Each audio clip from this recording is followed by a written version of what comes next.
We good? We're good, man. We're hot. We're live. Wicked, man. I'm actually going to take my shoes off because I think I might go. Dude. Oh yeah. I cannot be Cross-legged. comfortable for my life in that position. My hips are like, I'm like the world's worst yogi, I think. Oh really, possible. dude? It's all carrying heavy packs and Oh man. slogging up the mountain. Carrying heavy packs does not make your hips more flexible. It makes them less flexible. No, that's what I meant about you. Oh yeah. Okay. I was like, what are you talking about? No. Yeah, that's my body's designed for that. I'm like an ox. I can carry weight, but then I try and climb hard and it just doesn't work. So You need to embrace the supple leopard, you know? yeah, I'll try. My spirit animal, apparently. So I kind of pre-wrote a question that we'd like to open up with here, which is essentially, how do you feel your contributions to climbing benefits recreational climbers such as ourselves? Ooh, how do I feel that my contributions benefit? Well, so I think in a really direct way, I've been able to establish a lot of routes that I would consider like moderates. Mm-hmm. And that term gets thrown around a lot, but I'd love to see your definition of moderate. no, 13A. I've actually bolted routes all the way down to 5'9". Nice. Oh, Okay, nice. So awesome. I didn't know that. when I think of moderates, I think like 5'9" to 5'11". Amazing. Okay. That's But our speed. some people actually feel that moderate is like a 5'7" to 5'9" plus thing. I could understand that argument. Yeah. Yeah. I guess there has to be something Something for- quantifiable below moderate. Yeah. You know? Yeah, But Yeah. I can't say that I've done a lot of development in the 5'6" to 5'8" range. Mhm. But so that's one like really concrete way that I feel like I've added. I don't know the number of routes offhand, but it's at least dozens, like 5'11" and under. Because when I'm going to bolt a new crag, or if there's something like a project I'm really interested in, I mean, if I see something that looks beautiful, I'm psyched to bolt it or psyched to develop that route, no matter what the grade is, you know? And I think that crags are just better if they have great routes for warming up. And like more than often, you know, it's not like every person I climb with is like a professional or like climbing 515. So a lot of times I want to make, especially a new area, really inviting to the masses. So it makes it much easier for me to find partners. Like something I found with areas is like, if all I have is like a, 12D warm up and then like a handful of like mega projects, then like the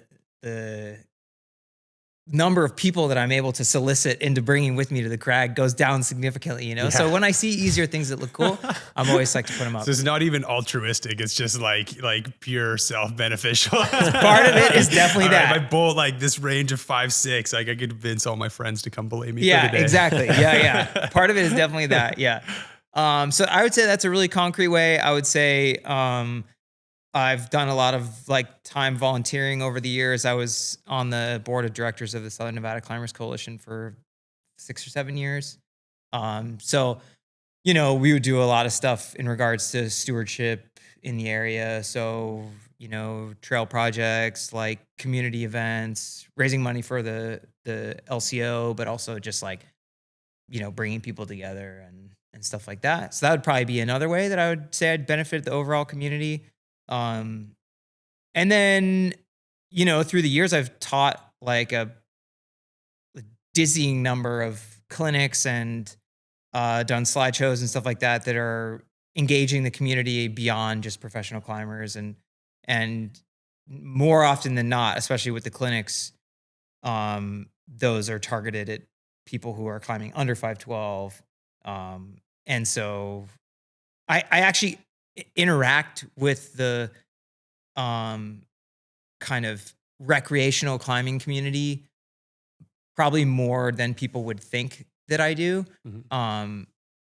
And I always find it grounding. And I know that might sound weird because I don't want it to sound like there's like, there's like a moderate level climber and then everybody else or something like that, but it's always grounding for me because I think you can get a bit lost being a professional and only being around other professionals, only being around people who climb at a certain level, and who have a certain experience of climbing in the climbing community and stuff like that. So every time, like, a great example is like when I go out with a clinic and maybe we go into Red Rocks, let's say, and, we kind of wander up some crag that we've been assigned by the event. And, sometimes I'll arrive there and I'll be like, we're in the sun. It's like blowing wind. This is like the worst crag I've ever been to. Like there's 20 of us and there's only 3 routes and we're only going to top rope. And still at the end of the day, I'll have people say that it's like one of the best days that they've ever had, And for me, I'm just like, okay, damn, I need to like remember why I originally fell in love with climbing and just why it's so awesome to just be outside. And, you can get quite salty and quite like lost when you're only going to the absolute best crag and you're only picking the best days. And you know what I mean? And sometimes it's nice to remember that like there's a lot of joy to be had in just learning no matter where you are. And so, yeah, like what I basically just coming around to what I said about sometimes those days are really grounding and it gives me a new perspective and able to like go back and maybe enjoy some of the days, some of the crags, some of the like friends and stuff that I wasn't able to before. So it's cool. Do you have a particular view towards recreational climbers? Like there's definitely a separation there between the social group that you find yourself in versus, people like Max and I at the crag who are like cruxing at like 5'10", like we're on our own speed. Like maybe talk about the difference and how you and people in your circle maybe have a view towards people in our shoes and climbers like us.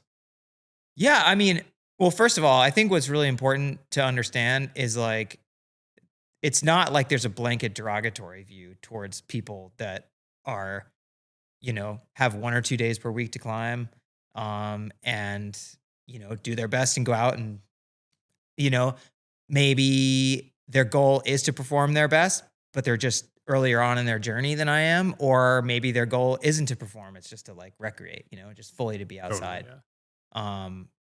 And I would say, yeah, I mean, my view and I think other people's views is definitely not derogatory. I think it's just like, I think that there's a baseline mutual respect that we all have for one another that's quite unique to climbing. And I mean, I'm sure there's examples where like I had a bad day or for some other reason it came up, but I never intrinsically believe that I have any more importance or any more like right to be at a crag or to try something than someone else. I always try my best to be respectful, even if it does happen that I'm warming up on something that someone's projecting or whatever it is. But no, generally speaking, I mean, 99% of all the climbers I meet, no matter what their level is, it's like awesome to share the crag with them. And I totally enjoy it. And in fact, actually my roommate who I've lived with now for like 3 or 4 years, a lot of times I tell people that my wife and I have a roommate and they're like, oh, is he a climber? And I think people kind of somewhat assume that we would live with someone who's like, some kind of total bone crusher. But he's a guy that my wife actually met on Facebook on like the climbers, like Vegas climbers page. Facebook, yeah. And he's a great climber. He's really experienced. I mean, that's the thing too, is like, his name is Brian. He might not climb 512, but to be honest, like I'd feel way more comfortable climbing in a pair with him than I would with like plenty of 512 climbers than anywhere in Red Rock because he knows the canyon so well and he's really proficient at trad climbing. But I mean, that's his thing is like going to the gym a couple times a week and then like going out and climbing 5 9s, 10s, and 11s and like, again, I think I see people like him and I don't necessarily think of him as being any less than me. It's just he's earlier on in his journey towards like whatever his performance goals are than I might be. And like I was a beginner and I was a moderate climber and I was a 5'11", 5'12". We all went through that. So I think like if any professional ever loses touch with the fact that like they were once X, Y, and Z, then I don't know, that's probably gone too far, right? We recently interviewed somebody and he mentioned the phrase, he had the mentality, the title of the episode was Reformed Elitism. And so he had this mentality of there are people who climb and then there are climbers. And I like that, you and the people you surround yourself don't have that elitist mentality, which is awesome, but it does exist. My question here is kind of like, have you run into it before? Is it something that, professionals that have to deal with, or is it, something that like people trying to be a professional and trying to prove themselves and have this ego attached to climbing and it's everything for them, that's where that kind of darkness creeps in. Like, do you have a relationship with, meeting people that have that kind of elitist mentality and look down on other climbers for underperforming or not meeting certain expectations? I think for the most part, the type of people that I surround myself with don't have that attitude. But I mean, there are always moments. I think that like where I see myself and my closer friend community, and to be honest, like it's not like everyone I hang out with and climb with is a professional. Actually, the majority of them are not. They're all very passionate climbers and they're all generally quite good at climbing, especially like in global terms. But that being said, like, probably only a couple, like a handful of people that are my best friends and that I climb with frequently are actually like pro climbers. But yeah, I think that the ways that I see, and myself included, if I'm honest, the ways that I see me and my friends judge people or maybe look down on people has nothing to do with their climbing level. I think it has more to do with their experience level. And what I mean by that is like, I think that there is a certain way to behave in the outdoors and a certain, like, again, mutual respect to have for one another. And so if I'm honest, where I see myself maybe looking down on others, I'm far more likely to throw shade at a couple of teenagers that might climb 513 but have never been to a crag and have got the music and they've got the whole like scene, and they've like, they've like got Red Bulls that are getting tipped over.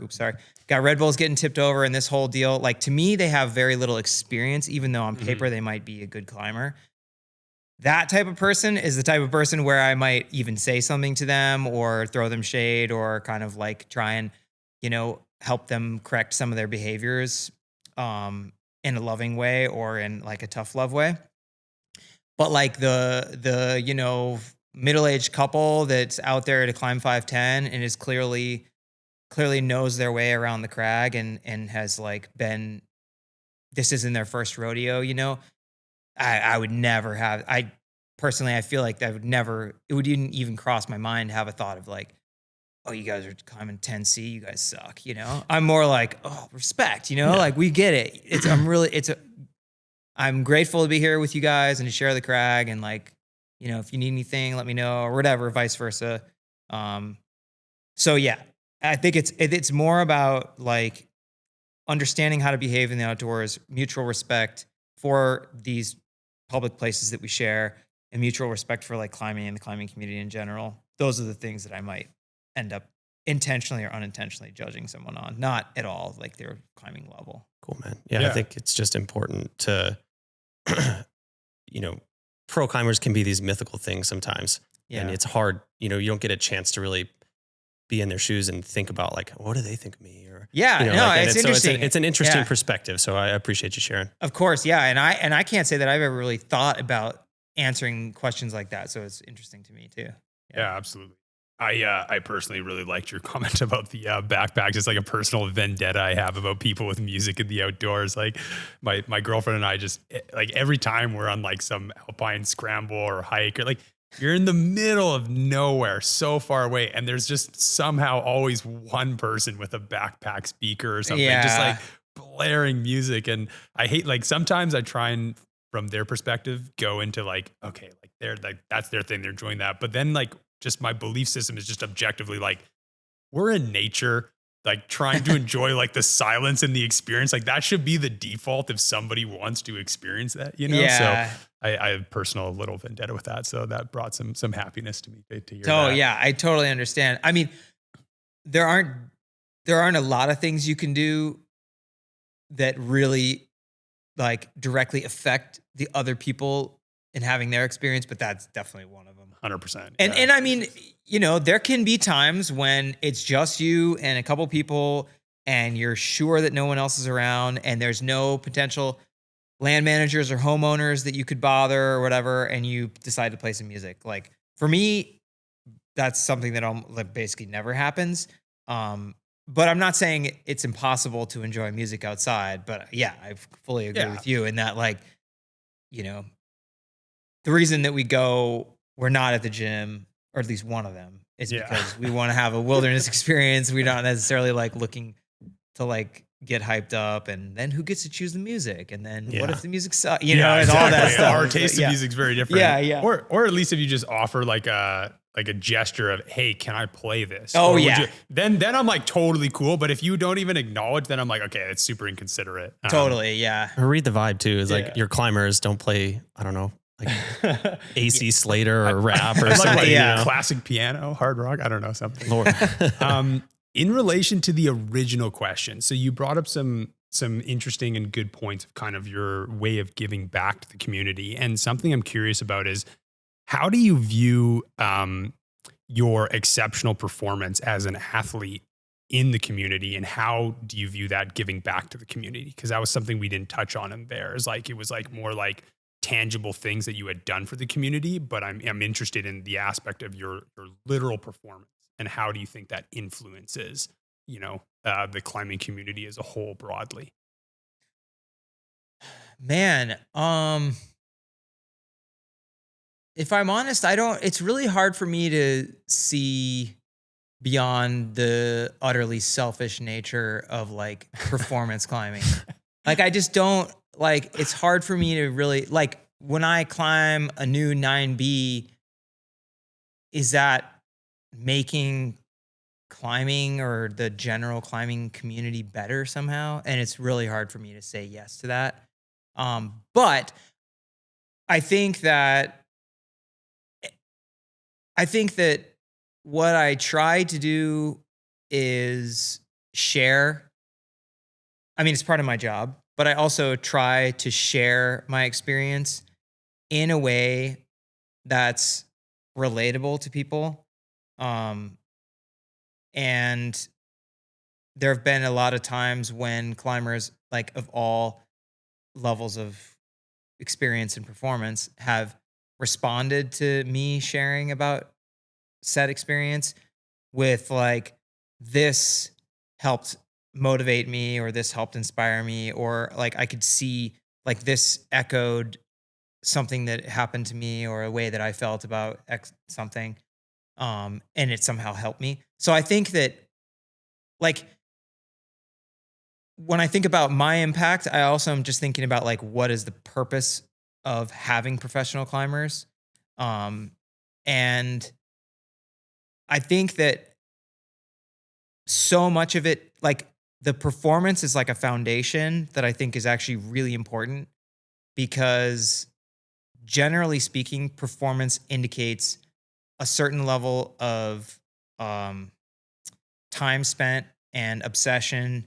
And it's likely that if you perform at a really high level, that you understand the pursuit in a way that maybe someone who's only done it 100 times versus 10,000 times might not understand as well. Mm-hmm. So I think that performance in a lot of ways gives pro climbers an authority, and then what they choose to do with that authority is kind of, in my opinion, in a lot of ways, like where you can go right or where you can go wrong as a pro climber. So I think it's like, maybe the first half, which kind of would seem like a lot, but I think like it has to be predicated because essentially like you're commanding a certain audience of people, and you're at the helm of a certain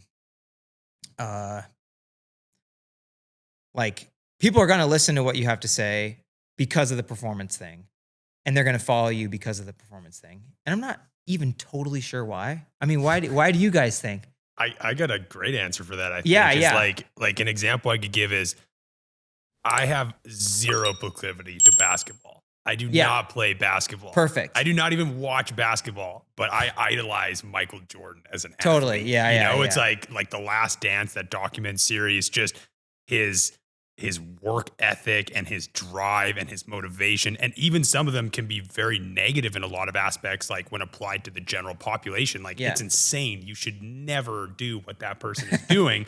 But you can watch that person have all these traits in overdrive. That is just like this kind of culmination of performance and excellence. Yeah. And you can kind of see that and aspire to not be exactly that, Yeah. but to be the best version of yourself in life, if that Yeah. makes sense. So it's like, I'll watch someone like you climb and I'll have a couple laughs and go like, this is just fucking absurd and ridiculous, you know? But I'll go like, you know, the more you look into it and try and optimize, I haven't achieved the best of my ability in climbing, and I don't have to if I don't want to.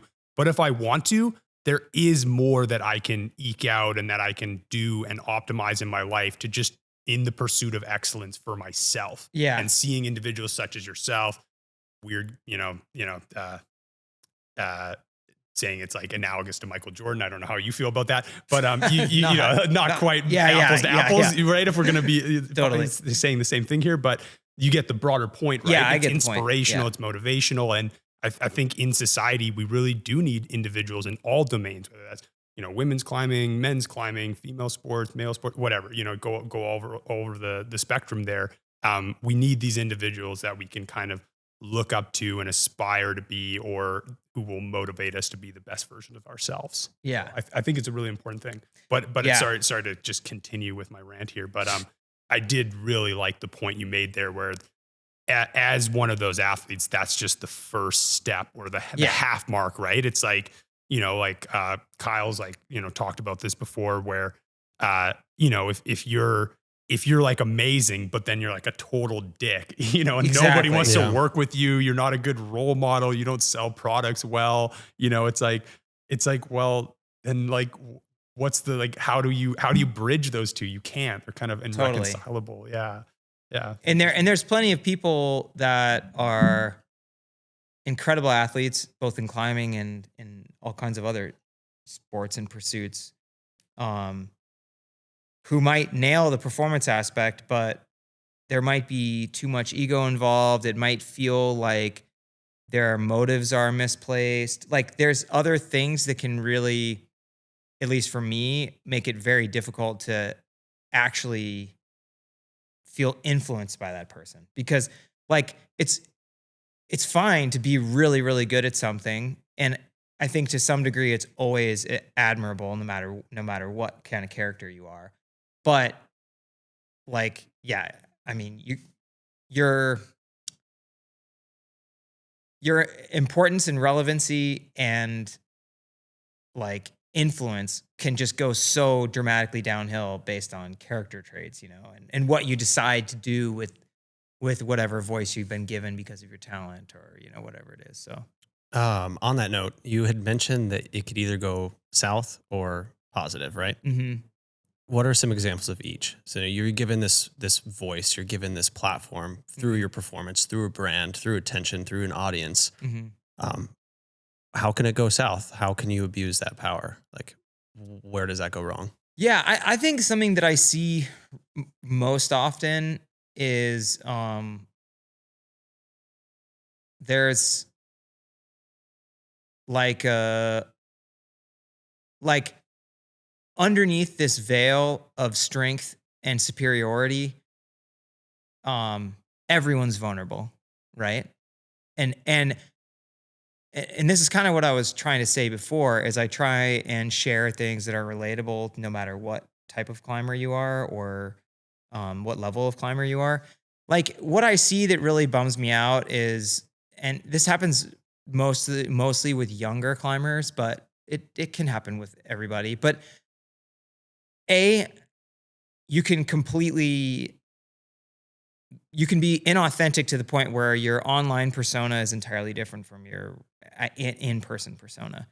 And that to me is incredibly empty and vapid, because then you're essentially an actor. You're like putting on a show that's not real.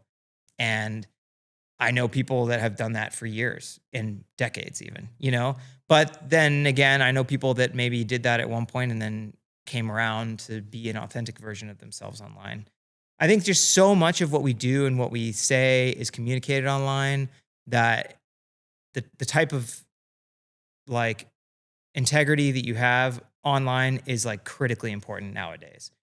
And then as a piece of that, what I think is really important, and one of the main ways I think that you can go like things can go well or things can go, in my opinion, poorly, is like if you're like, and it's not relatable to anyone if you never show your weakness and you never admit to your vulnerability, because like no one on earth is completely without, no one doesn't have, like we all have a dark side or a side of us that no matter how hard we try is unproductive or negative or, painful to live through or whatever it is. And I think that, and I'm not saying that every post should be about this, but because that can be maybe another way of things going wrong. Misery. Yeah. But I do feel like you made the point about like watching Michael Jordan, and I agree. I think that series is amazing, and Michael Jordan, his whole story is awesome. And I guess that the athletes, like in sports outside of climbing and in sports that are in climbing, that I feel the most drawn to are the ones who it's clearly hard. It's clearly fucking hard for them to do what they're doing. And I can see the moments when even they have doubt and then they persevered through that doubt. Like to me, I'm like, that's how it feels for me. So like now I'm seeing someone who like overcame X, Y, and Z and was willing to share the moments that didn't go well or the vulnerabilities throughout. To me, that's like that's what gets me psyched. Much more so than just, seeing a climber who every time they post, it's about how easy something was or how strong they're feeling or how quick it was or what. It's just like, all right, like there's a part of you that you're not strong enough to share yet. And I completely understand, but I also think that like for me personally, I'm not going to get it. There's nothing I can get from that, Yeah. On the bright side. So I find this interesting. You dedicate yourself to performance. You are this machine. You're dedicated and you're all about climbing. And then, you become a professional and you have this audience and now you have a platform to speak and have an opinion. When it comes to like political opinions or taking a stance or taking sides on certain agendas, do you feel that maybe you can answer this personally, or do you feel like athletes have earned that right? Do you feel like there's a connection there, or do you feel like it's just like this duty that's been put upon you that you have to act on because that's the way it is? Well, I mean, I think that there is, in the last 4 years or so, there's definitely been a sense that suddenly everyone should comment on every event in the world at all times, no matter how much of a non-expert you are in that realm. I generally disagree with that. I mean, I think that, like, why do people value my opinion about climbing? Because I'm an expert. And so I am more than happy to speak to things that I feel I'm an expert in that field. The same way that like my wife's a nutritionist, if someone came out of nowhere and asked her like a question about like, foot health, she'd be like, I can't help you there, right? But it's like it's because she understands one aspect of the human body. It doesn't mean that she understands them all. So I do think it's totally like that sentiment generally is pretty lame. That being said, I also think that athletes shouldn't be just reduced to just their athletic performance. And what I like is athletes or actors or whoever it is that have one or two like missions outside of their professional career that they're actually quite passionate about, and maybe they even know something about, and they spend some of their energy on their platform or with their voice to like forward that Take action thing. Yeah. Like for me personally, that one thing would be in regards to the environment. Like I'm with POW now. I'm a member of Protect Our Winters. And so I've done a bunch of work with them in the past. My degree is actually in environmental science. So I I'm not an expert, but I do know more about the topic than I do a lot of other things. And it is something that I'm passionate about personally. Like I dork out on electric cars. We have solar in our house. I just installed a heat pump water heater. Like those type of things, energy consumption, grid, like those really interest me. And I do like to share things in regard to that. But, am I going to pretend to know anything about like some civil war in XYZ country, or like pretend to know what it feels like to be this type of identity of a person growing up in this community or that community? Like, there are things that I feel qualified to speak about, and other things that I feel it's my role actually to just listen. That's the way I see it. Yeah, I think that's a really great point. And I think like the underlying thing of what you talked about there is just you can have opinions if you're not an expert, but just have a degree of humility. Totally. And like, and, maybe don't do things that are incendiary just to attack other people, because those are the people you need them to adopt your idea. You know what I mean? Yeah, And so if you're totally. incendiary to them, I mean, yeah, it's a lot. That makes me think like we have a note at the top of our like show notes here, and it says silence is a sign of wisdom.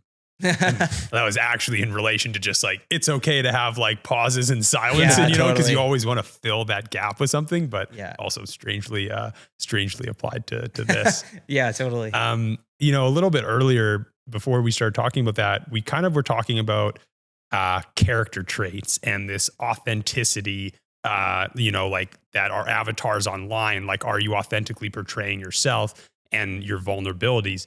And I'm wondering for you, what are, and of course, like, remain whatever you feel necessary for being private, but what are some vulnerabilities that you have or some flaws that you feel you have? And as an athlete, do you feel enough? Do you feel satisfied with yourself? That's a good question. I think that I'll answer your last question first. And I think that as I've grown older, I've become, and this might be forced upon me too, but I've become increasingly more satisfied. That being said, I'm still really driven, and I still have goals that are probably unachievable for me right now. I'm still ambitious and all these things.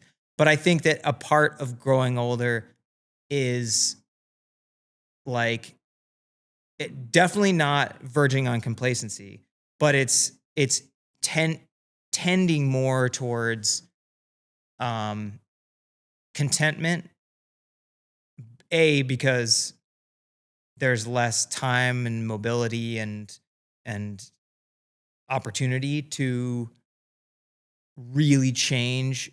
I mean, not a lot of things can change, and I don't want to make it sound like I'm not evolving still, because all that is definitely true. But I guess what I'm trying to say in a simple way is that I was very hard on myself when I was in my 20s. And I think that internal voice, negative self-talk, was actually driving me in a way that produced good results, but wasn't always necessarily healthy for me internally. And I think that as I've grown older, I've found my inner voice to be a bit softer. And to be completely honest, there are times when I feel like I have to fight to motivate myself more than I used to. But generally speaking, I think I'm finding a good balance, and I'm more okay with that. So that's what I mean by I think that as I, things have evolved a bit in that way. And then remind me what the first part of that question was again. What are some vulnerabilities or some weaknesses that I feel I have? Yeah. Let's see. Well, as far as like my physical body, there are clear weaknesses that I have, that I am never like ashamed to talk about. But just like power has always been really hard for me. Since I was pretty young, stamina and endurance has been like my gift, if you will. And then the other things I feel I've had to work really hard on, like strength and power. I I think like explosiveness has been really hard. And I've learned actually over this last year that limit strength endurance is actually really hard for me. And I kind of have a feeling that it might be related to my overall like strength level in general. Like if I'm too close to my maximum strength while trying to do strength endurance, I'm basically just getting like hammered by that. Mm-hmm. So I mean, but the beautiful thing about like physical inadequacies is that then you, if you're smart and you're a smart athlete, then you take note of those things and you put extra work into them, you know? And that's been fun. And even like these last 2 months, I've been training really hard and I had a session today. I felt really good. So I feel like I've turned the corner on a few things. I mean, you know, it's not permanent. It'll come and go. But that's exciting, you know? And as far as like mentally, I think that, I think that's something that I ran into like over this previous year. The second half of 2023 was really hard on me from a performance standpoint and like a personal emotional standpoint. And I think that something that's been both like a source a source of motivation, but also at other times a source of like real like self-loathing is I really judge myself based on like the the day I just had kind of thing, you know? Yeah. So I can have like a really good year or a really good 3 years, but like if I don't feel like I'm performing in the moment or if I'm unable to succeed at a goal that I'm after in this exact moment, even like something as silly as like going to the crag and like, you know, I know this might sound ridiculous to you guys, but like maybe there's like a 14A or something like that I'm trying to like do quickly. Yeah. Right. I totally And I'm get it. feeling like I could have had the best training session ever 2 days before and like just sent my big project or whatever. But then if I wasn't able to perform like how I feel I should, then I would spiral from that, you know?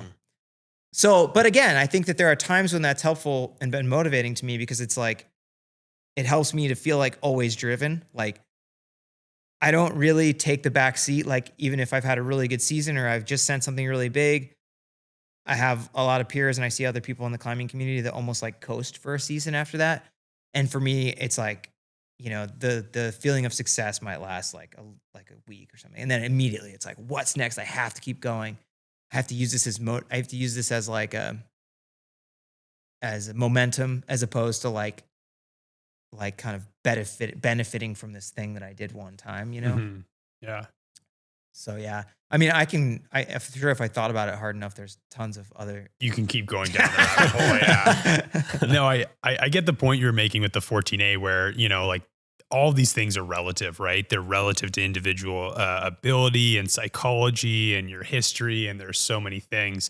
I'm wondering for some of these kind of traits we were talking about and these vulnerabilities and, you know, some aspects of your performance, what kind of, like from a nature nurture perspective, like what kind of amount do you accredit to genetics and what amount do you accredit to hard work? Do you get what I'm saying? Yeah. Yeah. Yeah, that's a great question.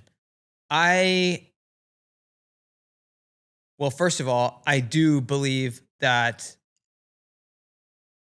nature and nurture both play a role in how much attention mentally and physically you are able to give to any craft. Like a great example is like I'm an only child. I grew up in a loving family. My dad was a rock climber. I didn't really start climbing till I was 18. Like he took me out as a kid, but like climbing 5'6", you know. I wasn't like on a youth team like Wow. age 10 like most kids these days. Yeah. But so I basically started at 18, but you know, I was living in Boulder, Colorado, you know, like there's external factors that made it much easier. And like, I'll even go so far as to say that like the industry's changed a lot, but like when I left college, that was 2009. So at that time I had, I just started with Arc'teryx. I just started with La Sportiva. I had a couple other sponsors at the time, but I wasn't making any money. I was probably making like, $1,000 a year or something like that. So I was working as a route setter and at the Boulder Rock Club, and I would basically set routes for 3 or 4 months, and then they would graciously let me like go and just travel for a little while and then come back and work, etc. But all that's just to say that I didn't have a pro contract, so I wasn't actually making I wasn't making a retainer until the middle of 2011. So I had like a 2-year period where my dad helped support me. Like I basically said, I'm going to work part-time as a route setter, but like I really want to pursue this climbing thing. And he understood, and he gave me $500 a month, which is like, that is like, that's a privilege that along with the other aforementioned things that like most people wouldn't have. And I do see that a lot. Like it is kind of unfortunate. The majority of really, really good climbers had like the financial and moral support of their families, which is something that is kind of a bummer because that just indicates to me that there's a wealth of climbers out there that don't have those things and that could be the best or could be enjoying like some dream to be whatever. But, if the parents can't afford to take them to the gym 3 nights a week or whatever when they're a kid, then it's probably not going to happen for them, or it's going to be much harder for them. That's a bit of a tangent. But to answer your original question, I think that for every person that I've met, it's some combination of nature versus nurture. For myself, I think that probably the biggest genetic gift that I've been given is just overall health. So I've been able to evade injury really well. Knock on wood, but I've had very, very few. The worst 2 injuries I've had in my climbing were both from mountain biking. So it's like I've been able to evade injury in a way that has been really helpful for me, because I know people that can just like train endlessly and never get injured. And for me, certainly in my 20s, that was definitely the case. It's changing a little bit, but even still, given my age, I think I'm able to train with more volume than most people. And so I think that that's probably my single biggest like genetic piece of like, I guess, jump off point or foundation or whatever. Yeah, no, totally. But if I'm totally honest, and I've never had like a geneticist or a scientist tell me this, so this might just be total bullshit, but I actually feel like, based on people that I see, I feel like genetically, like in some ways I'm almost at a disadvantage to a lot of people, professionals that I see. Like I know people that like have never done any hangboarding and can just like one arm hang like a 10 mil edge. And I'm just like, how the fuck can you do that? There's kids, especially now, there's like 16, 18, 20-year-old kids that I know the amount of training volume is 1/10 of what I've put in. And the things they can do on a board or on it's just insane. So I know that there's genetics involved with that. But again, I think that like at the end of the day, genetics are important, and it might be like a amazing foundation and a good starting point for you, and you might start farther ahead than someone else might. But man, at least what I've seen with my peers and with the best climbers in the world is that I do think that dedication is more important than talent. And I think that the way you digest failure is also probably more important than like natural born talent. Because I know so many people that are so much stronger than I am, but like, had a bad season or have performance issues on rock, and they just like never overcome it, whereas I think the absolute best climbers in the world have that genetic starting point and the discipline. Adam Onder's the perfect example. Like, I think genetically he's incredibly talented. And then on top of that, his work ethic and the level of dedication that he's put into climbing is like 10 times what, the guy like freaking like mimics roots on the ground, you know, like stuff like that, you know, like he like went to like a ballerina to like help learn flexibility. Wow. Like he's the level of like, he's the only one who's taking climbing as seriously as like LeBron James takes his basketball. You know what I mean? Yeah. And it shows because of that. Yeah. And I think that partly it's the resources that he has because of how talented. I mean, because even when he was 16, he was insane, you know? Mm-hmm. So clearly, like, there's something going on there. Like, he was always really good. But I do think that, you know, he has the discipline and the patience to just, like, keep at it in a way that a lot of other people, if they were that strong, there'd be, like, long bouts of complacency. And I think that they wouldn't, like, be trying constantly the way that he is, you know? Yeah. You had mentioned the word failure. What's the longest amount of time you've spent projecting a single route? I can't remember exactly. I mean, some of my first 514s, there was a lot of time. Like years? Probably, like, I remember there's a route in the Front Range called Vogue. It's like 14B, really hard 14B from Tommy Caldwell. This is the industrial wall. And I feel like I must have tried that like 60 days, something like that. But to be honest, like the route I've tried the most for sure is a project of mine in the Finns in Idaho. That's called the Fusion Project. And it's basically, it's this route that I did called Malache. That's like a 14D.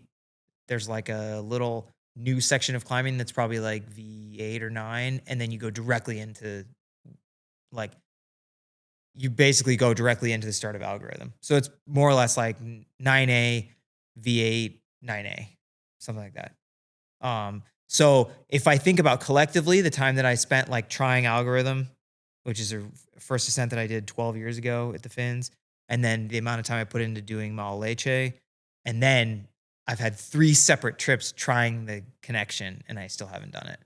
So I've probably, I mean, I don't know the number of days, but it has to be 100 at least. And Yeah. you had mentioned that failure is kind of like how we process failure, how we handle failure is the determining factor between someone like yourself who is, you know, successful versus someone who might not reach their potential. Yeah. So how do you process failure? What is that like for you? And what kind of advice can you pass along to somebody who might be struggling with that? Man, that's a whole episode for sure. But I think generally speaking, you have to see failure. Well, you have to see failure as a part of the struggle and a part of the game. Like, and again, that's what frustrates me about like those climbers who never show that aspect of their climbing online, because it gives people this unrealistic understanding of performance climbing. Like, you just send all the time and like every session's fucking rad and like, you know, you do everything quick and, you know, blah, blah, blah.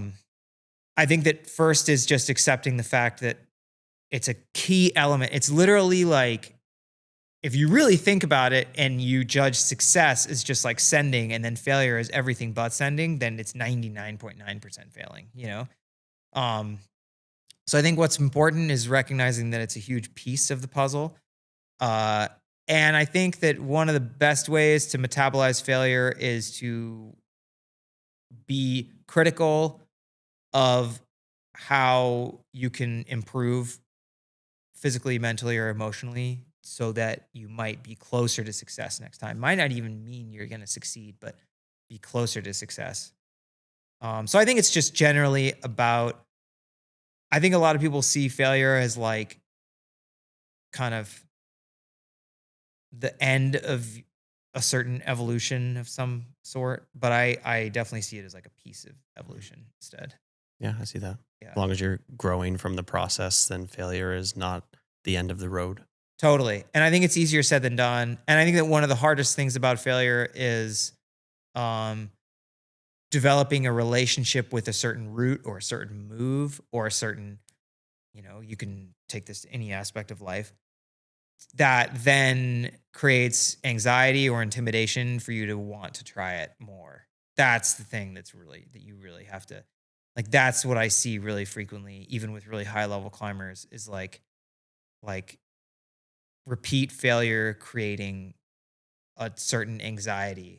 Like imagine if you could go back to something that you failed at a million times and have a completely fresh attitude. It's so hard to do that. Yeah. And this is the way actually that I find climbing to be the most similar to other sports, like something that I've never played, but I just imagine like golf, right?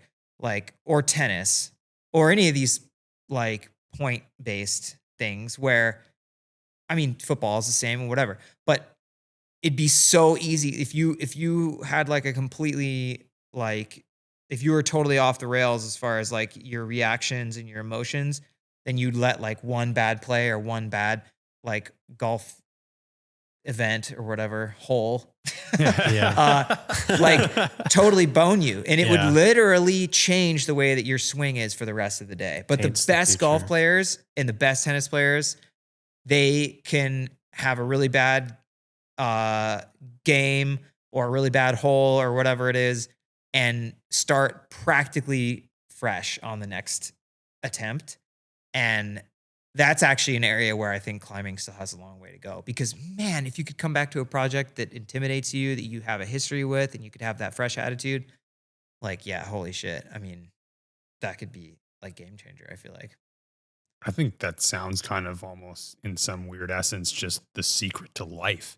Totally. Whatever you're doing, it's like how you get that stimulus of failure, and then how you react to that stimulus. If you can somehow just override that, recoil, anxiety, depression, and you just power through to just keep going and going, like just success through failure, essentially. It's like, I think the craziest part though is like, okay, one failure comes your way and it's like, okay, let me learn and let me go past it. But it's like 100 days of failing the same exact route over and over again. Like, talk about, performance anxiety, or, your failures tainting the future, tainting something you haven't even done yet. Your next performance, it's already hard because you have that next barrier, and it just keeps getting bigger until you finally pull it off. So. Totally. Yeah. And I think that like for me, I'm really grateful and really lucky to have a big wealth of experience. Like there's routes that I've tried a lot, including that one that I haven't done. There's routes that I've tried almost that much and then succeeded. And so like what's benefiting me at this point in my climbing, I might not be able to train as many days during the week or whatever it is that I could in my mid-20s, but I do have a wealth of experience to know that like, okay, I can come out and I can suck for one day, and it's not going to mean, if I was 24 and I was like making linear progress on a route, and then I had 2 days of like backpedaling, I would probably like want to kill myself, not actually, but have the feeling. And now it's like, oh my God, that happened this time, that happened this time, this time, this time, this time. And it's another drop in the bucket. Yeah, exactly. It's just like another thing that happened. And I actually went back and it was fine. And I did it, or I went back and I didn't do it, but then I did the next hard thing that I tried or whatever, I think ultimately it's about finding a way to move forward and a source of positivity no matter what you've run into. You can either have a really shit day on the project or in life or whatever it is, and you can end that day by saying, I suck, I hate myself, and I'm like the worst. And you beat that attitude, you beat yourself up with that attitude, and then like what's going to come, what positivity, what forward progress is going to come from that? Or you can be like, okay, I sucked today, but that, God, I'm like that undercling was impossible for me today. I'm going to freaking do bicep curls every other day for the next 2 months, And then 2 months from now, that move is piss, or, that can apply to whatever other thing in life or whatever it is, but just finding a way to like move forward in a way that's positive. And yeah, I think that kind of boils down the statement of like happiness is a choice. Yeah. We choose our reality and we choose how we process everything. You can either be miserable from your circumstances, or you can try to find a way to look at it and either turn things around and take action, or just view things in a different light. Yeah. Because in the end, it's your reality. Yeah. When you do succeed after so many failed attempts, how long does that euphoria last, or do you instantly, you're just like, all right, next? Oh man, this is another thing. Like in my 20s, it would last like fucking 10 hours. I'd be like, well, I'm gonna like get drunk tonight, and then tomorrow when I wake up, I'm gonna hate myself again. Yeah. You know, I mean, more or less. But now, no, it's lasting longer, and it just, I think also like in the last couple of years, I've had a little bit different perspective just because, again, I have such a wealth of experience now that I'm just so grateful for, and I draw on it all the time, that I actually think it's kind of helped me stay in that like blissful moment longer, because like I kind of think of myself as like a red point collector, like traveling the world, I love different types of climbing, different lengths, styles, you know, whatever it is. I mean, I mostly sport climb, but I also love trad climbing and climbing walls and all this stuff too. And so I think about it as like collecting these memories and these experiences. And so I think now with that type of perspective, when I reach certain accomplishments, it's almost like I can feel that it's something that's going to be in my collection forever, and something that like I'll draw inspiration from for like a really, really long time. Like for instance, this last spring, I went to Santa Lina and I tried a route called Stoking the Fire, which on paper is a grade that I've climbed several times before, but for me, it was clearly the hardest route I've done. Like that's the sense that I had like while I was doing it. And I did eventually climb it on the last day I was there. And, it took a lot of mental and physical and emotional energy from me to succeed on the route. And like I honestly think I'll think about it like until I die.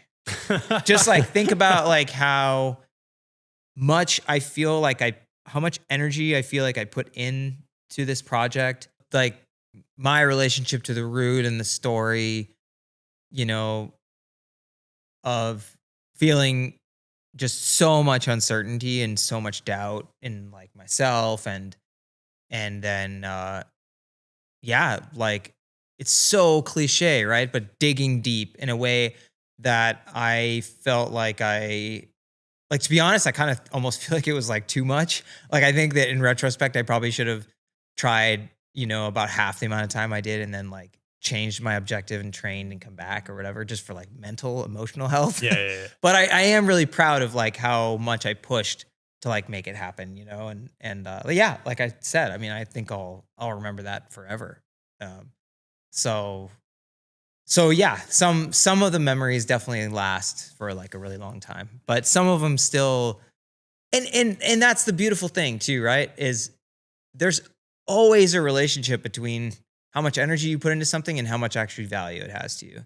And so that's one thing, again, that helps me push through like, you know, day 50, 60, whatever it is on XYZ project, is like knowing like this is going to mean so much to me if I can actually do it. You know, if I can ever do this thing one day, it's actually going to have a lot of meaning. Where like I've done like some really, okay. I've done some really hard routes that, you know, I did quickly or whatever. And like, those are mostly forgotten, if I'm honest. Like what I remember the most and what has the most value to me is the times, even like the easier routes, but the times when I was like, when it felt like it was everything I had, you know, like those are like the best, I think. Yeah. And so, you know, you have an extreme amount of dedication and discipline and focus into this art of climbing. We age as humans. Yeah. You know, where do you see you applying that level of dedication and focus to after maybe it's not as effective being applied to climbing? Yeah, totally. I think that's something I do think about a lot. And especially, you know, my livelihood coming from, in part, not entirely, but a part of my livelihood is dependent on my performance, you know? And I think that I'd like to be involved in the industry in some way. And thankfully, I've built a relationship with several brands, and most notably with Arc'teryx over now 16 years. and it feels like a family, and it feels like a place that I could have some type of employment beyond my peak performance years, which would be great because I love all the people there, and I love working for the company, and just everything that they've given me and the opportunities that they've created for me has been amazing. So it'd be cool to continue to work with them. Or, I can imagine working as well. Like I've always kind of wanted to influence climbing media, whether that's print and writing, or, producing films or producing content somehow for climbing. I think that nowadays that's like so much of where people experience culture, and where the trends are set, and where you can really like change people's minds about climbing and their experience of climbing and stuff like that. So I think that that could be cool. But I do have a lot of ambition in performance climbing for many seasons to come. And I do feel I'm 38 now. And if I'm honest, I feel like the last couple of years I've been the strongest I've ever been. It's just that my approach has changed. I need more. The main thing is I need more rest. But I'm especially when I look at some people around me that are really influential to me, like BJ Tilden is a great example. He's 42, and just last year he did like climb V14 and climb 515. So he's a really good friend of mine, and he's somebody that I've climbed with for a really long time. And there are other characters like that. Dave Graham is another one, still climbing at a super high level. Chris Sharma, obviously, where I see like some of people maybe slightly ahead of me, like as far as like age goes, and still really pushing. And I know that everyone's body is different, but I'm definitely ambitious to keep pushing for the foreseeable future.